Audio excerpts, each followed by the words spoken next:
Apple hacker here. Just come to show you how to get on Ringtones and to make it work. It's quite simple actually. All you have to do is go down to Cydia. Wait till it loads. Okay, and you want to hit the search bar, type in on Ringtones. There's a few that come up. Press the search button. It should say hack your iPhone HYI tweaks. Make sure it's the tweaks one. Okay, download that. I've already downloaded it, so just download that.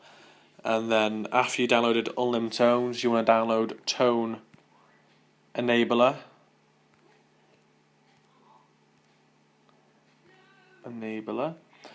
And then search. It should be the only one there. It's a yellow screwdriver.